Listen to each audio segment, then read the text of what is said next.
Hi friends, கூலி படத்துலேருந்து இப்போ பயங்கரமான அப்டேட்ஸ் எல்லாம் ஷேர் பண்ணிட்டு இருக்காங்க சோஷியல் மீடியாவில். கலாட்டா ப்ளஸ் யூடியூப் சேனலுக்கு நம்ம நாகார்ஜுனா பார்த்தீங்கன்னா இப்போ ஒரு சூப்பரான இன்டர்வியூ கொடுத்துருக்காரு கூலி படத்தை பற்றி. ஒரே வரில் சொல்லணும்னா விசில் போடுற அளவுக்கு இருக்கும் இந்த படம் அப்படின்ற மாதிரி சொல்லியிருக்காரு. உபேந்திரா, சத்யராஜ், சௌபின் ஷாயிரி இவங்க 3 பேர்த்தோட ரோலை விட என்னோட ரோல் ஒரு படி மேலே தான் இருக்கும் அப்படின்ற மாதிரி சொல்லியிருக்காரு.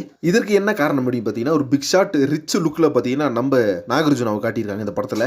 இதுலேருந்து தெரியுது ஒரு மெயின் வில்லன் ரோல் பிளே பண்ணுறாரு படத்தில் வந்து நாகார்ஜுனா அப்படின்னு சொல்லிட்டு. ஸோ இந்த அப்டேட்ஸ் தான் பார்த்தீங்கன்னா இப்போ சோஷியல் மீடியா ஃபுல்லாக பயங்கர வெயில் ஆகிட்டு இருக்கு. ஏற்கனவே படத்துக்கான அப்டேட் அப்படின்றது பார்த்தீங்கன்னா மிகப்பெரிய அளவில் ரிலீஸ் பண்ணியிருக்காங்க. ஒன்று பார்த்தீங்கன்னா 100 டேஸ்க்கான வீடியோ, இன்னொன்று பார்த்தீங்கன்னா பிடிஎஸ் வீடியோ.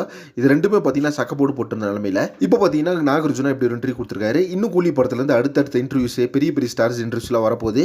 இது எல்லாத்தையும் தாண்டி படத்தில் audio launch, glimpse, teaser, first single இந்த மாதிரி ஏகப்பட்ட விஷயங்கள் இருக்குது. இதெல்லாம் பார்த்தீங்கன்னா பயங்கரமாக எதிர்பார்த்துக்கிறோம் ஃபேன்ஸ் எல்லாருமே. ஸோ இப்போ நீங்கள் கூலி படத்தை எந்த அளவுக்கு எதிர்பார்த்துக்கிறீங்க, இந்த நாகார்ஜுனாவோட இன்டர்வியூ பற்றி உங்கள் ஒப்பீனியன் என்ன அப்படின்றது கமெண்ட் பாக்ஸில் மறக்காம மென்ஷன் பண்ணுங்க. அண்ட் அதே சேம் டைம் பார்த்தீங்கன்னா நம்ம சூப்பர் ஸ்டார் இப்போ ஜெயிலர் 2 படத்தில் பயங்கர பிஸியாக நடிச்சிட்டு வராரு. இப்போ தான் பார்த்தீங்கன்னா கேலிக்கெட்டில் ஜெயிலர் 2 படத்தோட ஃபர்ஸ்ட் ஷெட்யூல் முடிஞ்சிருக்கு அப்படின்ற மாதிரி தகவல் போயிட்டு இருக்கு. இது எந்த அளவுக்கு உண்மையான விஷயம் தெரியல. ஏன்னா ஏற்கனவே பார்த்தீங்கன்னா சென்னையில் ஒரு மிகப்பெரிய செட்டு போட்டு ஒரு ஷெட்யூல் வந்து எடுத்து முடிச்சாங்க.